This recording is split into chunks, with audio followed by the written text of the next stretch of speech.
Okay, I think we'll get started.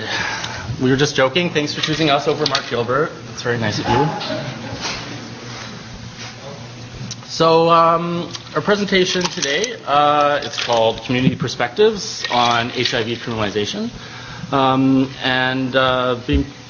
Your speakers today are myself. I'm the Community Engagement Manager at YouthCo.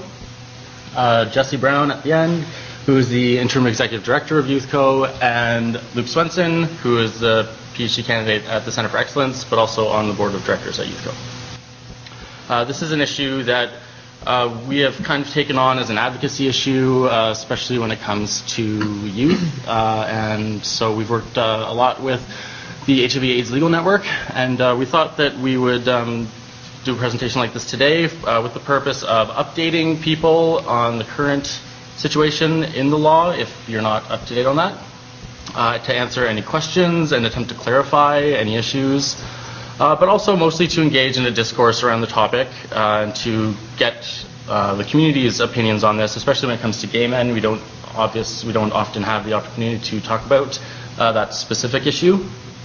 And what other experiences other organizations may have had dealing with this issue. I know someone's here from Edmonton, where they just had a particularly horrendous case there. And maybe talk about what we should be doing as a community to confront this as individuals and as a group. So just a little background about YouthCo. We've been around for 17 years, and we're run entirely by young people, for young people. We provide sexual education and HIV education to 4,500 high school students every year in the Lower Mainland through our high school workshops. And we also run a support program for positive youth out of our office downtown. So we have Gay Men's Support Group. We have a group for youth who were perinatally infected with HIV, as well as Women's Group, the Aboriginal Youth Project, and anything else? That's YouthCo. So moving on to, I'll just talk about the current situation in the law and just kind of provide some facts around it. Also address the issue of forced testing laws, which have been passed in several provinces and has been attempted to be passed here recently, and how that kind of ties into the criminalization of people with HIV. Luke will then go on to explain kind of the science and the arguments against criminalization and why it's mostly based on stigma and hysteria rather than fact. And Jesse will then talk about the social justice issues and its effects on gay men's health, and also talk about a case that we had with one of our clients that had to go through this ordeal. And a special acknowledgement to the HIV/AIDS Legal Network. We are not lawyers, we're not experts on this, it's just an issue that we have to deal with. So we thank Cecile and Richard Elliott at the Canadian HIV/AIDS Legal Network, who have worked with us a lot and have put on several seminars with us here in Vancouver. And if you do have any more detailed legal questions, direct it to them, and also their website, which is amazing, aidslaw.ca. So current Canadian law. It is law established by common law. It is not on the books. And it was first established in 1998 in the RV Courier case. And basically, a person has a legal duty to disclose his or her HIV positive status to sexual partners before having sex that poses a significant risk of HIV transmission. This is now expanding beyond HIV into other sexually transmitted infections such as herpes, but then also Hep B and Hep C. A person can be convicted of a crime for not disclosing even if there's no transmission. The crime is exposure without disclosure. You cannot be charged, however, if you don't know your status. You have to be aware of your status. This whole idea is based on the flawed theory, in our opinion, that a partner must consent to engage in any sort of sex with an HIV positive person. So sex without consent therefore becomes assault, and sex without consent causing bodily harm or risk of death becomes aggravated sexual assault. And that is the charge that most of the prosecutions have been. So what is significant risk? The law is unclear, and it's constantly defined by lower courts across the country, and sometimes you get an appeal court decision which just becomes more binding or that sort of thing, but it really depends on the province and it really depends on the judges. Almost always, significant risk applies to, in the past, vaginal or unprotected vaginal or anal sex. However, recently in Manitoba and Quebec, there has been acknowledgement of undetectable viral load as something that would put something down to insignificant risk. And so someone was acquitted in those two provinces for having an undetectable viral load at the time. There's also a recent case last year in BC where someone who was the receptive partner or bottom had unprotected sex, and they were also acquitted because it was proven that being the receptive partner would decrease your transmission risk. However, HIV-positive people have been and continue to be convicted for having protected sex also. So it's just totally all over the place. There is a case going to the Supreme Court in February, the Supreme Court of Canada, which is an appeal regarding condom use and transmission. So that will be defined, hopefully, finally, in the wintertime, around whether using a condom puts you down to insignificant risk.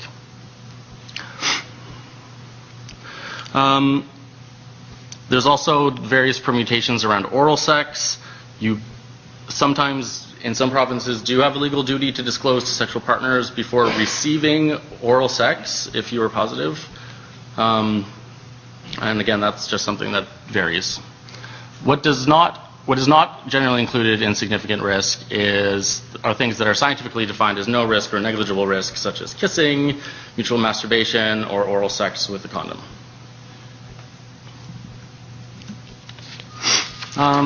So we had the opportunity to do a legal seminar last month, and some of you may have been there. It was at the law courts, and it was put on by the HIV/AIDS Legal Network, and they had a prosecutor there as a guest. And it was good to get both sides of the story and to understand where they were coming from, but it was just quite apparent in her language that she was using and the general attitude around it that it was definitely her perception of HIV and perception of transmission risk and kind of heteronormative attitudes around sex really did come through. And when being pushed to explain the nature of a sex act in a certain case that she had dealt with and the risk of transmission and whether there had been like tearing or anything like that during sex, she got flustered and was basically like, well, it wasn't nice normal missionary sex, it was something more aggressive. And the whole room just kind of gasped because it was all community organizations and community lawyers, and we were just like, oh god. So this just kind of, and she's the main prosecutor for these cases in BC. BC is lucky because you do need prosecutor approval to lay any charges. So the police can't lay charges without approval from the prosecutor. That's different here than in other provinces. So you do have the cases where it's possible that the prosecutor will not lay the charge when the police may have done so. What this has led to in the past, though, is the prosecutor saying, well, get me more evidence. And so it leads the police to go on fishing expeditions and to publish the names of the people saying, please come forward if you've ever had sex with this person. And so it has its own issues attached to it. Also, the attitude was, which is general, even people who are sensitive to HIV topics and are not, but who are not, totally engaged with the issue, their visceral reaction is that, I would want to know if my partner had HIV. And therefore, if I was HIV, I would tell my partner. And, we always try to say, well, you don't know that that's what you would do. Until you're in that situation, you can't really say that that's what you would want to do. And again, these were quotes from the prosecutor, and, she's using this as her argument. Like, of course you would want to know. The Supreme Court, in their original decision, does acknowledge that criminal law may have a role to play in public health.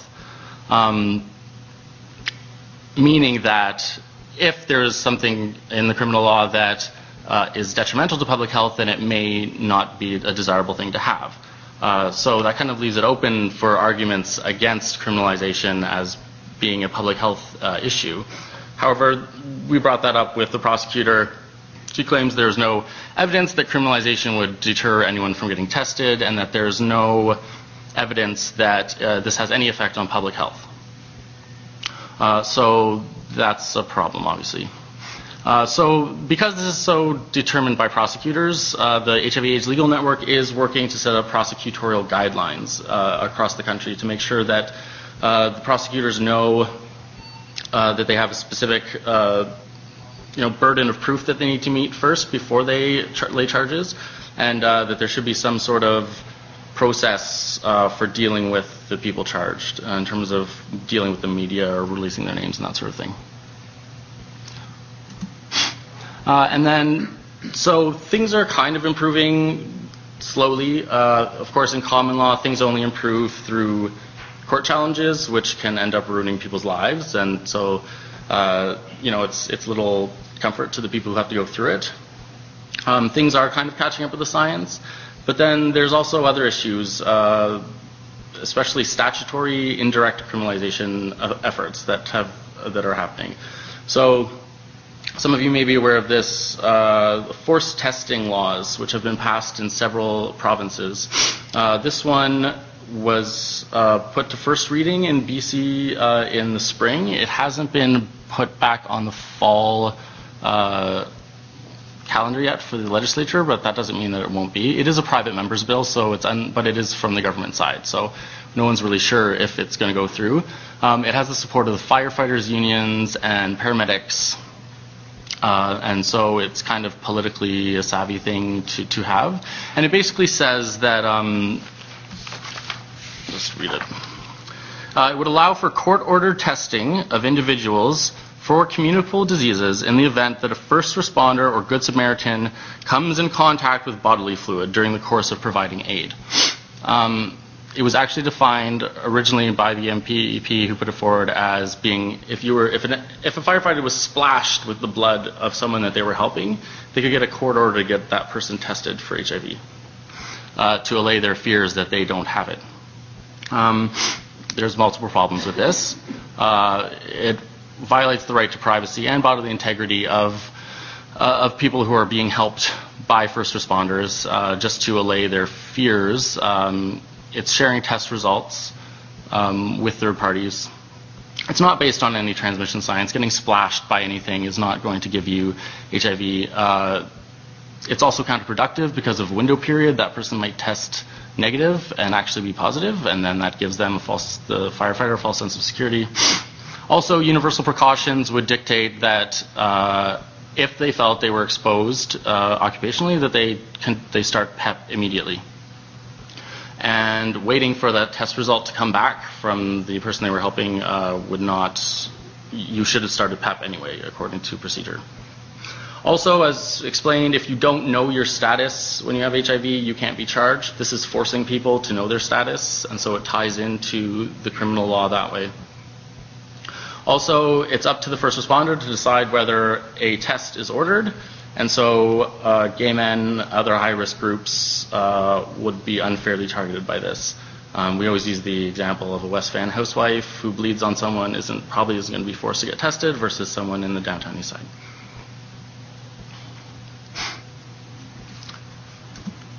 So, conclusion is that the application of the criminal law when dealing with HIV non-disclosure is inconsistent.